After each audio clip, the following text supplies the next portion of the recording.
간절히 소망합니다.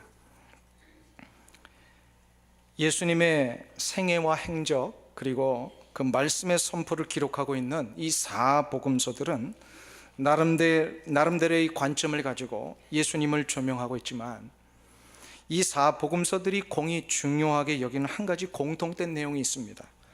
예수님의 3년간의 생애 중에서 그 마지막 일주일간의 행적입니다. 이 내용이 얼마나 중요했는지 4복음서를 통틀어 89장으로 되어 있는데, 이 89장 중에 무려 3분의 1에 해당되는 30장이 이 예수님의 마지막 일주일에 집중되어 있습니다. 그 일주일의 첫날이 바로 오늘입니다.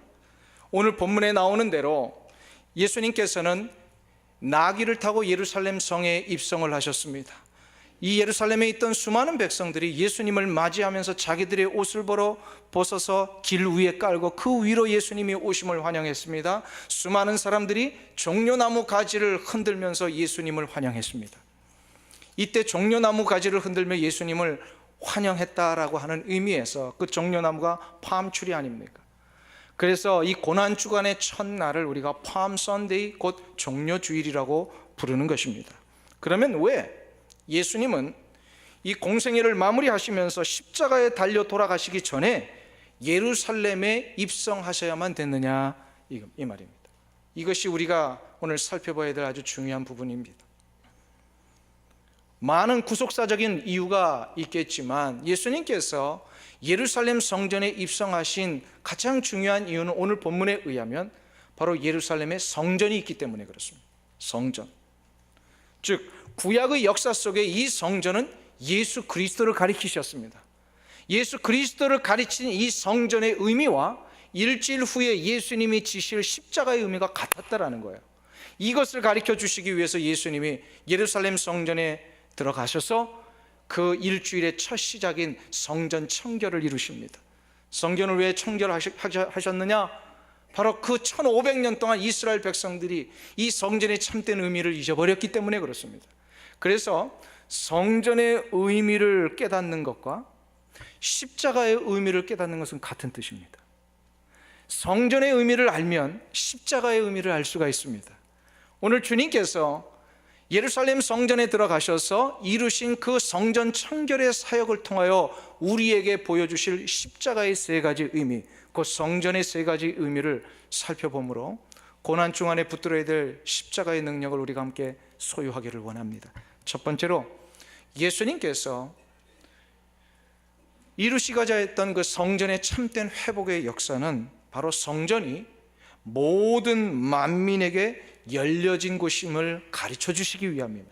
한번 따라하겠습니다. 성전은 만민에게 열린 곳이다. 오늘 본문 12절과 13절이 그것을 가르쳐 줍니다. 우리 한 목소리로 같이 읽겠습니다. 본문 12절 13절입니다. 같이 읽습니다. 저희에게 이르시되 기록된 바 내 집은 12절부터 같이 읽습니다. 12절부터 예수께서 시작. 예수께서 성전에 들어가사 성전 안에서 매매하는 모든 자를 내어 쫓으시며 돈 바꾸는 자들의 상과 비둘기 파는 자들의 의자를 둘러 엎으시고 저희에게 이르시되 기록된 바 내 집은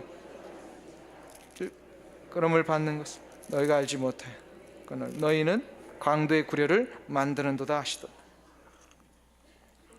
오늘 이 본문에 보면은요, 예수님께서 성전에서 장사하는 자들을 쫓아내셨다라는 12절의 내용이 나옵니다. 예수님이 장사하는 자들을 쫓아내신 곳은 지성소와 성소 외곽에 위치한 이방인들의 뜰이었습니다. 예수님 당시에 이방인 중에 유대교로 개종한 사람들이 많이 있었습니다. 이들은 유월절이 되면 각 처소에서 예배하기 위해 이 예루살렘 성전에 모였습니다. 그런데 이방인들은 유대인들과 달리 이 성소와 지성소 주변에 있는 예배의 뜰로 가까이 들어가지 못하고 저 외곽에 마련되어 있는 이방인의 뜰밖에는 들어가지 못했습니다. 좀 차별이 있었습니다.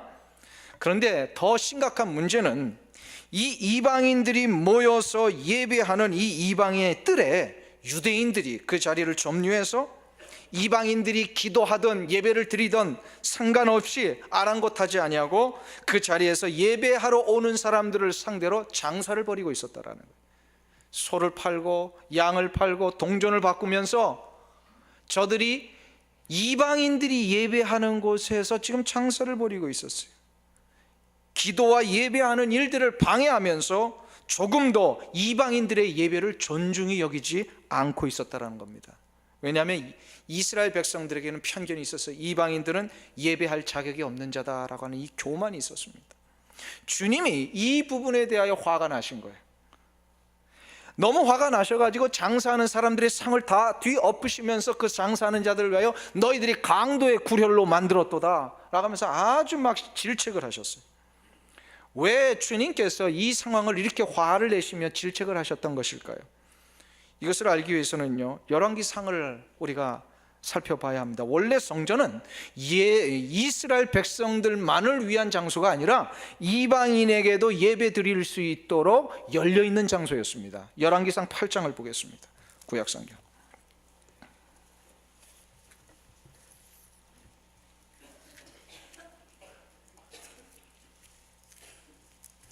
526페이지 41절부터 43절 석절입니다. 열왕기상 8장.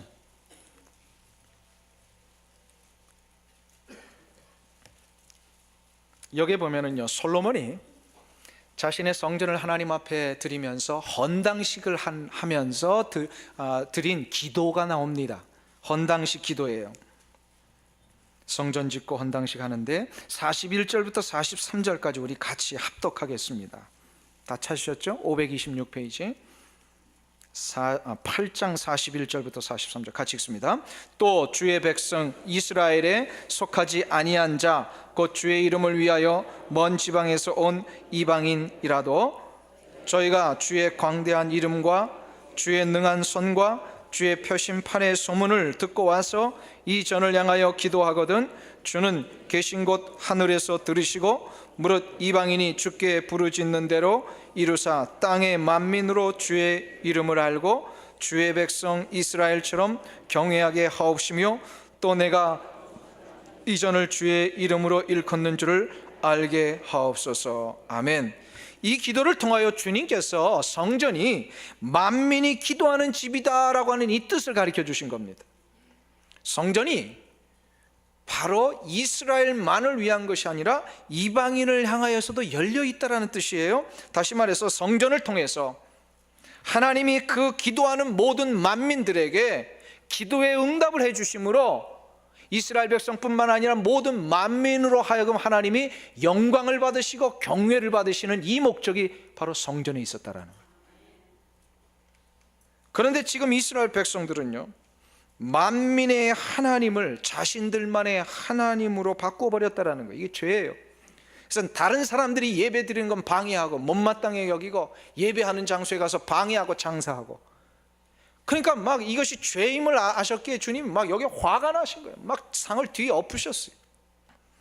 그러면서 오늘 마태복음 21장 13절에 말씀하셨듯이 18절에 말씀 13절에 말씀하셨듯이요, 기록된 바 내 집은 기도하는 집이라 이렇게 선포를 하십니다. 이 부분에 대해서 마가복음은요, 기록된 바 내 집은 만민의 기도하는 집이다라고 다시금 분명하게 말씀하십니다. 만민은 내 집, 만민의 기도하는 집이다.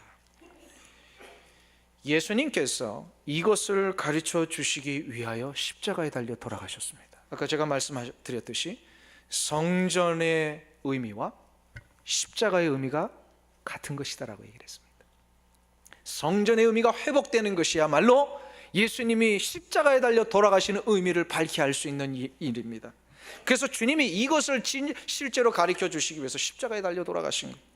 예수님은 십자가 위에서 하나님의 사랑이 이스라엘 백성만을 위한 사랑이 아니라 모든 만민을 위한 사랑임을 실제로 보여주셨습니다. 그리고 이 실제로 보여주신 만민을 위한 사랑 때문에 이 십자가의 은혜 앞으로 나오는 모든 자들마다 그들의 배경이 어떤 인종을 갖고 있든지 어떤 민족이든지 어떤 언어와 어떤 개인적인 삶의 배경을 갖고 있든지 간에 다 거기에 차별 없이 하나님의 자녀가 될 수 있다는 사실입니다. 이게 바로 십자가의 사랑의 의미예요. 선교의 일을 하다 보면 가끔 이런 이야기를 하시는 분들이 있습니다. 지금 우리 주변에 예수 안 믿는 사람들도 많이 있는데 굳이 그리 멀리 비용 들여가면서 그렇게 선교를 가야 되는 것입니까? 이 지역도 아직 전도 다 못했는데 라고 하면서 문제 제기를 하시는 분들이 있습니다. 이 문제 제기가 맞는 걸까요? 틀리는 걸까요? 왜 틀립니까? 내 집은 만민이 기도하는 집이다라고 하신 이 성전의 의미는 곧 예수 그리스도의 십자가의 의미라고 그랬습니다. 예수님이 왜 십자가에 달려 돌아가셨어요? 모든 만민이 하나님을 경외하게 하시는 이 일을 위하여서, 모든 만민이 공의 하나님 앞에 구원받는 일을 위하여서 십자가에 달려 돌아가셨다는 거예요. 그런 의미에서 모든 민족, 아무리 멀리 있는 그 민족도 예수 그리스도의 십자가의 은혜 앞에 나오는 이 혜택을 동시에 다 받아야 된다는 거예요. 모든 만민이 하나님을 경외해야 한다는 이 성전의 의미와 십자가의 의미에 비춰보면, 그래서 우리는 이 지역사회도 복음화를 시켜야 되지만 동시에 많은 이 혜택을 받지 못하고 있는 저 이방 땅에 있는 사람들에게도 이것을 위하여 달려가야 된다는 거예요. 이것을 가르쳐 주시기 위해서 주님께서 부활 승천하시기 바로 전에, 부활하신 다음에 승천하시기 바로 전에 사도행전 1장 8절에서 아주 유명한 명령을 내리지 않았습니까? 오직 성령이 너희에게 임하시면 너희가 권능을 받고 그 다음에 예루살렘과 온 유대와 사마리아와 땅끝까지 이르러 내 증인이 되리라 하셨습니다. 이때 주님께서 말씀하신 예루살렘과 유대와 사마리아와 땅끝까지라고 하는 이 명령은 순서적인 의미일까요? 동시적인 의미일까요? 잘 모르시겠죠. 성경을 원어적으로 보면 이게 동시적인 의미임을 분명히 합니다. 동시적인 거예요. 예수님께서 이 말씀하셨을 때 너희들이 예루살렘 복음화 다 이룬 다음에 유대 땅에서 복음화하고, 유대 땅 복음화가 다 완료되면 사마리아 가고, 사마리아가 다 끝나면 땅끝까지 가라, 그렇게 말씀하신 게 아니고 유대 땅도 가고 사마리아도 가고 땅끝까지 가는 일을 동시에 수행하라고 하신 말씀이었다라는 거예요. 정확하게 원어적으로 보면 그래요. 만일에 주님이 하신 이 말씀이 순서적인 의미였다면 이 말씀을 붙들고 나갔던 제자들과 모든 사도들의 삶은 잘못된 것입니다. 특별히 이 일을 위하여서 이방 땅에 간 누구요? 사도 바울. 사도 바울이 이방을 향하여 복음 들고 나갔을 때 예루살렘 복음화가 이루어졌어요? 안 이루어졌어요? 안 이루어졌습니다. 예루살렘 복음화는요 2000년이 지난 지금에도 아직 안 이루어졌어요. 만일 예루살렘 복음화가 다 이루어진 다음에 땅끝까지 이르는 이 복음의 역사를 이루어 간다면 우리는 아직도 예루살렘에만 머물러 있어야만 되는 거예요. 세계 복음화는 이루어질 수 없습니다. 주님이 그것을 의도하신 것이 아니다라는 거예요. 예루살렘과 유대 땅과 사마리아와 땅끝까지 복음 들고 나가는 이것은 예수님께서 이루신 이 십자가의 능력과 부요함의 혜택을 모든 만민이 누릴 수 있도록 동시에 하라는 명령이셨어요. 그렇기 때문에 어떤 이는 예루살렘 복음화의 달란트가 있는 분이 있어요. 이런 분들은요 어떻게 해야 되는지 아세요? 이 오렌지 카운티 전도를 위해서 열심히 내시고 그 일에 헌신하시면 되는 거예요.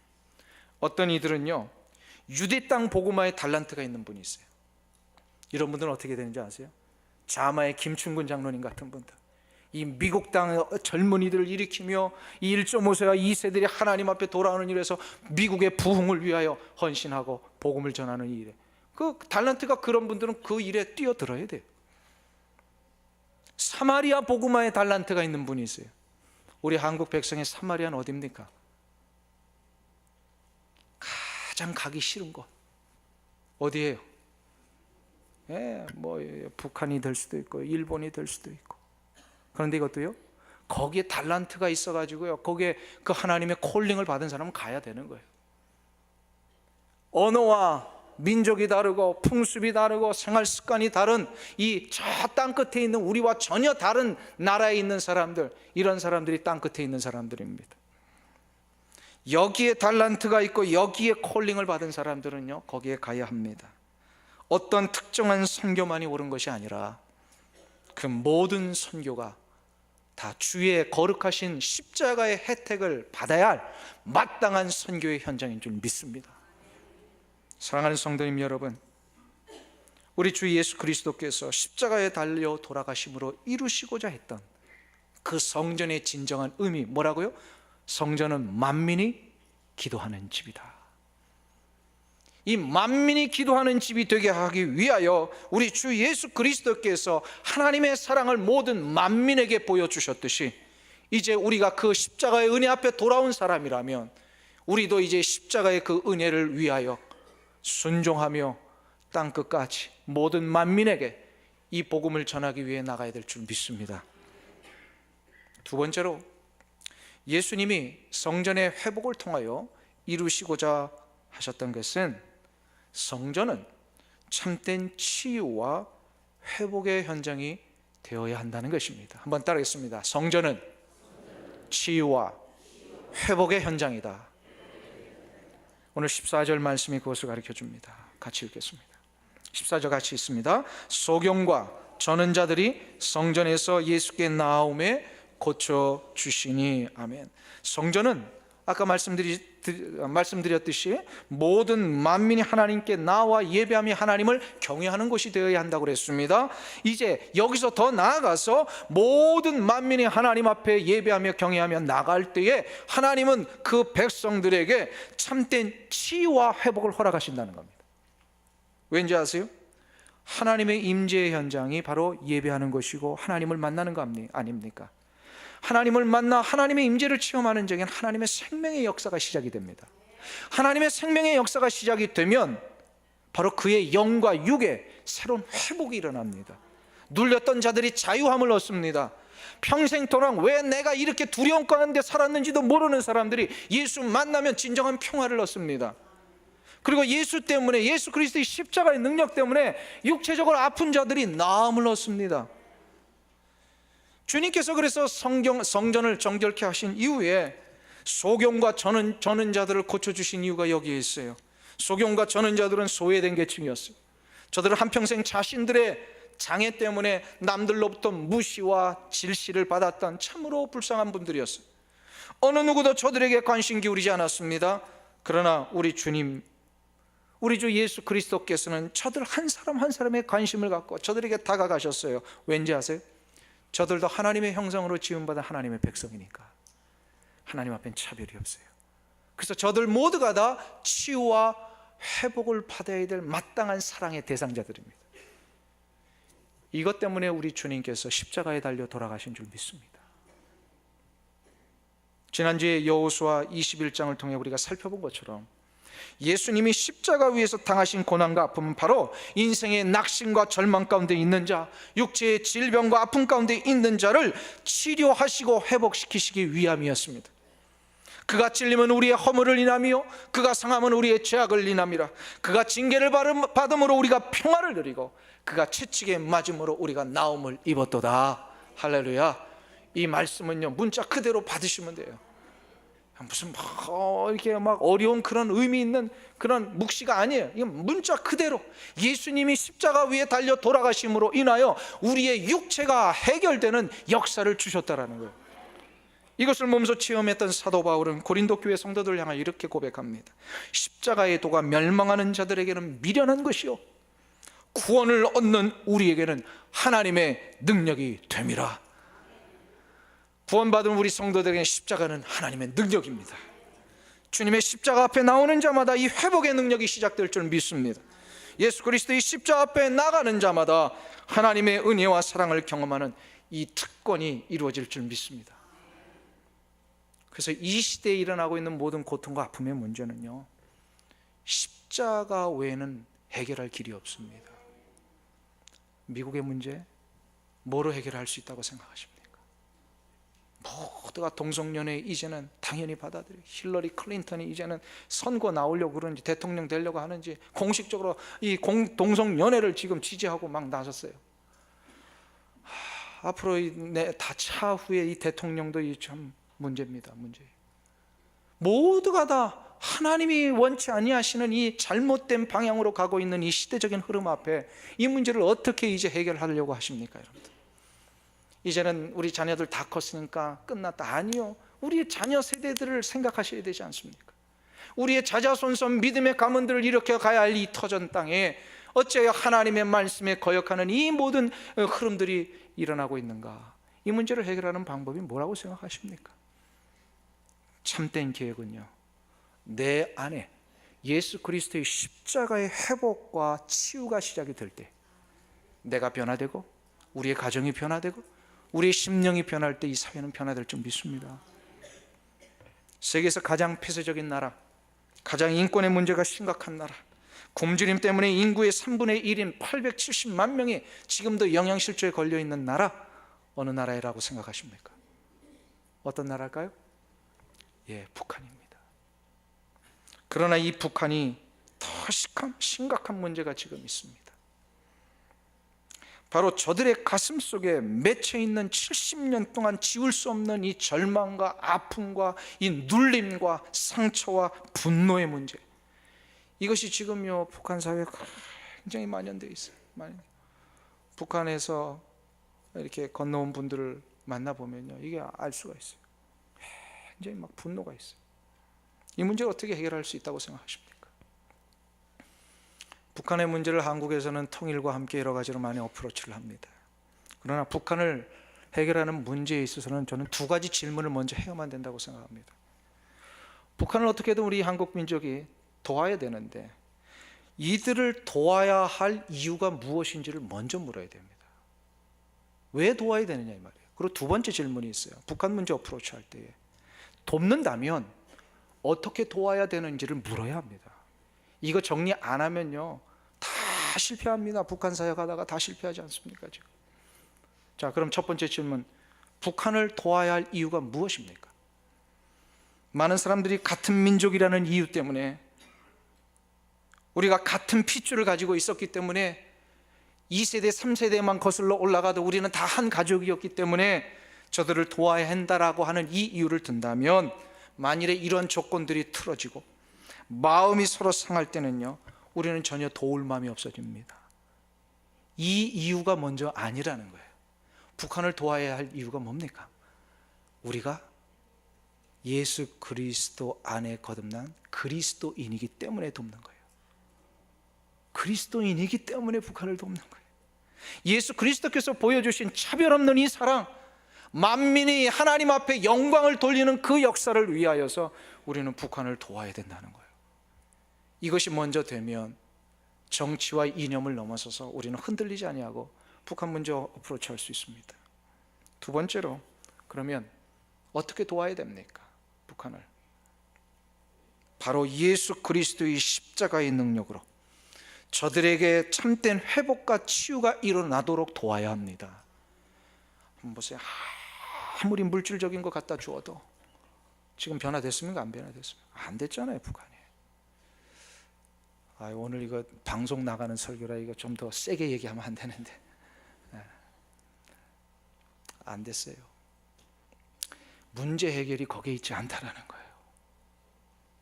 우리의 문제의 방법은 예수 그리스도의 십자가, 그 십자가의 능력만이 인간의 마음을 치유하고 변화시킬 수 있기에 그 북한 땅의 십자가의 복음과 이 능력이 심겨지기를 위하여서 우리가 기도해야 될 줄 믿습니다. 지금도 많은 분들이 북한에 이 교회를 세우기 위해 기도하는 분들이 있습니다. 저도 어린 시절부터 북한에서 남한으로 월남하신 저희 아버님 때문에요 그런 기도 많이 들었어요. 또 뭐 많은 이 북한의 고향을 두고 오신 이 남한에 계신 목사님들의 기도 가운데 아주 전형적인 표현이 있지 않습니까? 백두산 소나무 찌고 기도원 만들고, 금강산 향나무 찍어서 수양관 만드는 그날 오게 하옵소서, 이 기도들을 하시더라고요. 이 기도의 핵심이 뭡니까? 그 북한 땅에 다시금 하나님의 교회가 세워지기를 원합니다. 그 뜻이거든요. 왜 북한의 교회가 세워져야 합니까? 이것은 교세 확장하겠다라는 뜻이 절대로 아닙니다. 교회를 세워야 하는 이유는 교회만이 십자가의 회복과 치유를 이룰 수 있기 때문입니다. 이를 위해 우리 이민교회 성도들이요, 북한을 위해 기도하실 때에 북한 땅에 예수 그리스도의 십자가가 심겨지기를 위하여 기도해 주시기를 축원합니다. 이념과 정치적인 의도를 다 떠나서 이제는 저 굶어 신음하는 어린 영혼들의 육체를 회복하며 지치고 상한 영혼들의 치유를 위해서 함께 기도하고, 필요하다면 이제 그들의 어떤 필요들을 채워주기 위하여 나가야 될 줄 믿습니다.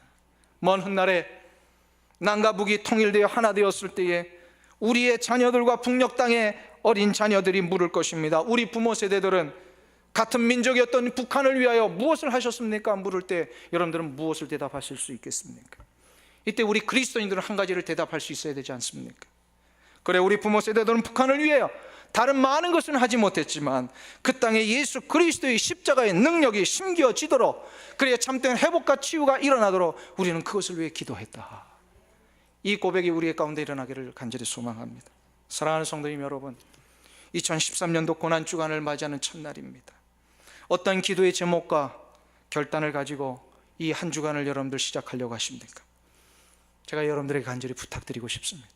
하루에 한 끼씩 금식하실 때에 그 금식의 시간들을 아직도 예수 그리스도의 십자가의 회복과 치유를 경험하지 못한 자들에게 하나님 이 능력을 경험하게 하여 주옵소서. 이 한 주간 동안 그 기도를 금식하며 해주시기를 간절히 소망합니다. 그 대상이 여러분의 가족이 될 수도 있고 우리의 이웃이 될 수도 있고 저 북녘 땅의 영혼들이 될 수도 있습니다. 하나님, 이 십자가의 회복과 치유를 경험하지 못한 자들, 저들에게 이 십자가의 능력이 심겨지게 해 주옵소서. 이것을 위해 기도하며 한 끼씩 금식하실 때마다 금식하신 그 한 끼의 식사비를 모아서 헌금해 주시기를 축원합니다. 그때 여러분들이 드린 그 헌금과 그때 여러분들이 드린 그 기도는 절망과 고통 가운데 있는 심령들을 새롭게 치유하고 회복하시는 우리 주 예수 그리스도의 사랑의 도구가 될 것입니다. 마지막 세 번째로, 주님이 성전의 회복을 통하여 이루시고자 했던 그 진정한 의미는 바로 성전은 찬송의 현장이 되어야 한다는 것입니다. 한번 따라하겠습니다. 성전은 찬송의 현장이다. 오늘 15절 말씀을 보겠습니다. 같이 한 목소리로 읽습니다. 대제사장들과 서기관들이 예수의 하시는 이상한 일과 또 성전에서 소리질러 호산나 다윗의 자손이여 하는 아이들을 보고 분하여. 자, 여기서 보면 예수님이 성전에서 장사하는 자들을 쫓아내시고 소경과 저는 자들을 고쳐주셨을 때에 그 옆에 있던 아이들이 예수님을 향하여 호산나 호산나 찬송하는 그 찬미의 소리들이 들려왔어요. 이를 보고 있던 이 대제사장들과 서기관이 그렇지 않아도 예수님에 대하여 불만이 많았던 자들이 아닙니까? 그들이 이 상황 앞에 예수님을 자꾸 비방했습니다.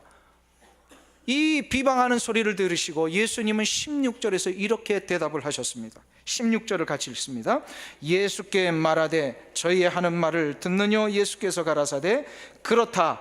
어린아기와 젖먹이의 입에서 나오는 찬미를 온전케 하셨나이다 함을 너희가 읽어본 일이 없느냐 하시고, 이 예수님의 말씀은 성전은 하나님을 찬송하는 곳이 되어야 한다라고 이 선포이셨어요. 하나님을 찬송한다라는 뜻이 무엇입니까? 바로 성전은 하나님만을 높이는 곳이 되어야 한다라는 뜻입니다. 성도들의 삶에 있어서 모든 목표와 방향은 하나님을 높이며 하나님의 영광을 드러내는 일이 되어야 될 줄 믿습니다. 이것을 가르쳐 주시기 위해서 주님이 십자가에 달려 돌아가셨습니다. 예수님의 삶 자체도 바로 그 삶의 목적과 그 궁극적인 방향이 십자가라는 것을 보여주신 거예요. 십자가가 뭐예요? 하나님의 뜻을 이루시는 거예요.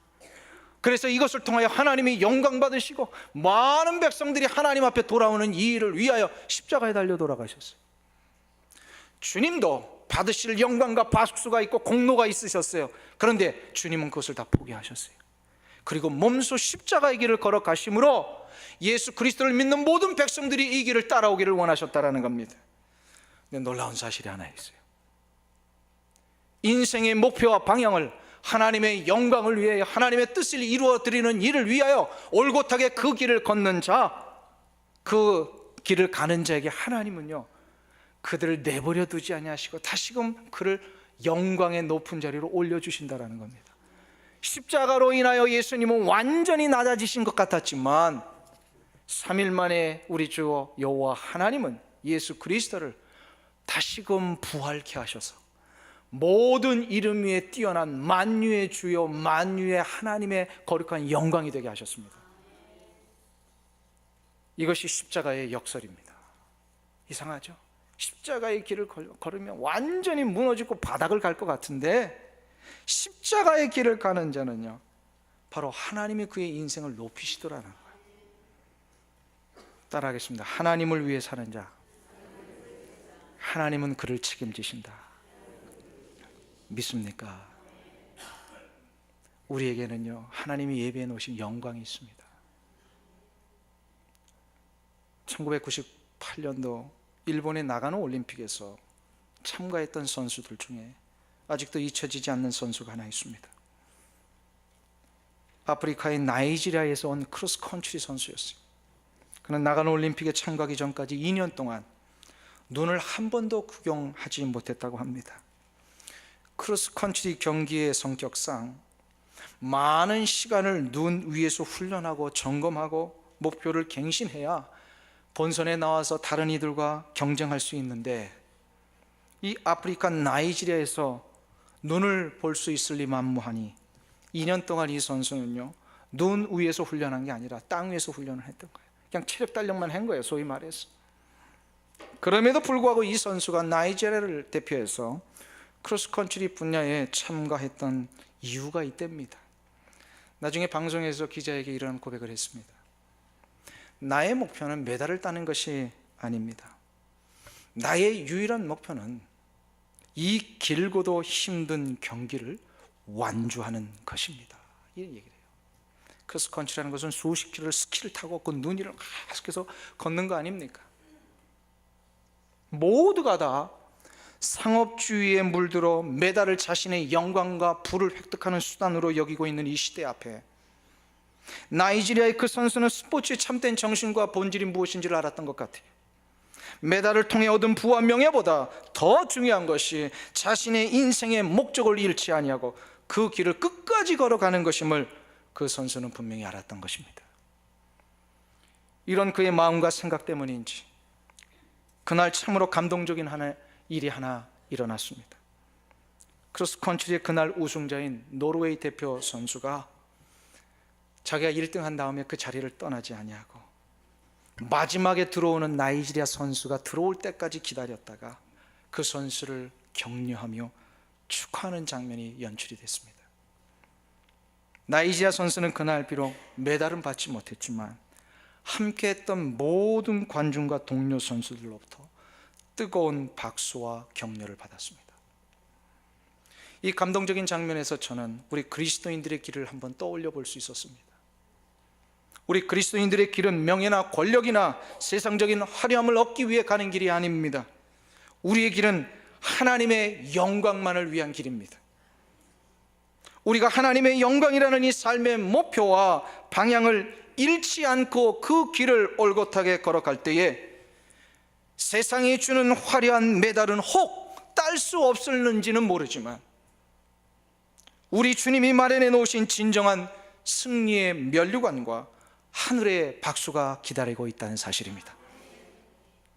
그렇기 때문에 하나님의 영광을 위해 십자가의 길을 가는 것은 논리적으로 설명할 수 없는 신비한 길입니다. 주를 위해 죽고자 할 때 주님은 나를 살려주시더라는 거예요. 사랑하는 성도님 여러분, 우리 성도의 삶은 논리적으로 설명할 길이 없습니다. 우리가 가는 이 십자가의 길은 설명할 수 없는 신비한 생명의 길이며 회복의 길입니다. 이 신비한 십자가의 길을 사랑하는 성도님 여러분, 이 한 주간 동안 묵상하시기를 축원합니다. 그리고 여러분의 삶 가운데 이 십자가의 길을 어떻게 동참할 것인가 결단하며 나가실 때 하나님은 놀라운 영광의 역사로 여러분들을 맞이해 주실 것입니다. 이 은혜가 있기를 간절히 축원합니다. 우리 기쁨으로 찬양 280장 같이 부르겠습니다. 내 마음의 주를 향한 사랑이. 우리가 함께 십자가의 길을 걷는데 우리 주 예수 그리스도의 놀라우신 영광의 역사, 나도 그것을 바라보며 가겠습니다. 우리 십자가의 길, 내 마음의 주를 향한 사랑이, 우리 함께 부르며 결단하겠습니다.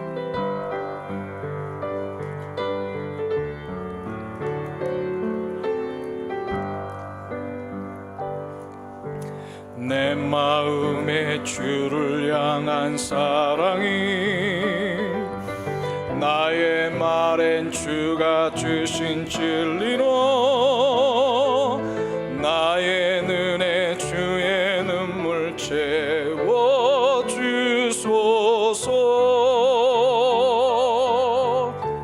내 입술의 찬양의 향기가, 내 입술의 찬양 향기가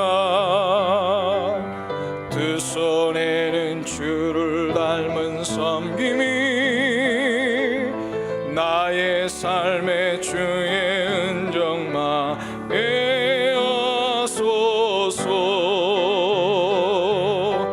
하나님의 사랑이, 하나님의 사랑이 영원히 함께하리. 십자가의 길을 걷는 자에게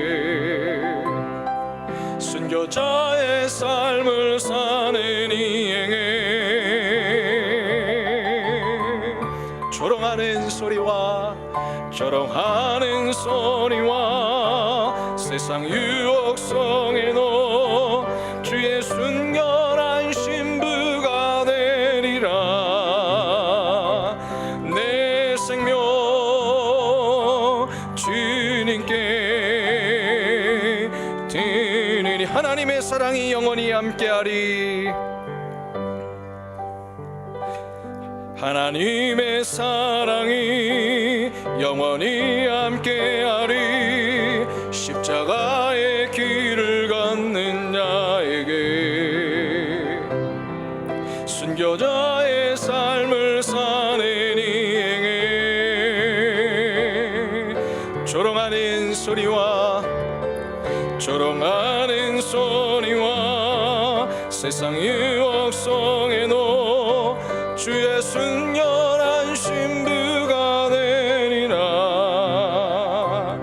내 생명 주님께, 내 헌신 주님께, 내 헌신 주님께, 내 믿음 주님께, 내 믿음 주님께, 내 인생 주님께, 내 인생 주님께 드리리. 기도하겠습니다. 이 시간 기도하실 때에 정말로 내 마음에서부터 우러나오는 그 바램과 소망과 고백이 주께서 가신 그 십자가의 길, 그 길을 저도 따라가겠습니다. 이러기 위해서는요, 겸손해져야 합니다. 내 안의 죄를 해결해야 합니다. 무엇보다도 중요한 것은 이 십자가의 길을 걷는 자들에게 기다리고 있을 그 놀라운 하늘의 면류관과 영광이 있음을 믿고 흔들리지 않고 가는 결단입니다. 이 시간 우리가 함께 기도하겠습니다. 하나님, 오늘도 우리 주 예수 그리스도의 십자가의 능력으로 다시금 나를 회복시키시고 치유하시고 하나님만 영광 받으시는 이 귀한 찬양의 길, 영광의 길 걸어가게 하여 주옵소서. 우리 시간 합심하여 하나님 앞에 기도하겠습니다. 하나님 아버지, 이 시간 기도합니다. 다른 것 보지 않겠습니다. 세상의 그 어떤 것 하나님의 때문에 흔들리지 않겠습니다. 주여, 은혜 위에 은혜를 더하여 주시옵소서.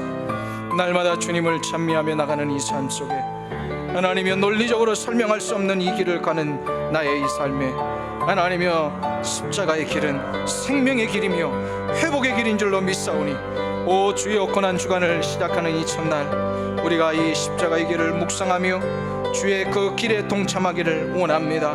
주님이여 은혜 위에 은혜를 허락하여 주시옵소서. 아버지 하나님의 거룩하신 은혜의 역사가 오늘 머리 숙인 사랑하는 성도들 가운데 넘쳐나게 하시고, 오늘 너희 결단과 이 하나님 앞에서의 고백 속에 놀라운 은혜의 역사로 아버지 하나님 채워주시며, 이 한 주간 동안 주의 거룩하신 뜻 앞에 금식하며 기도할 때에 하나님이여 그 놀라운 고난의 역사가 우리 안에 일어나게 하여 주시옵소서. 하나님 아버지,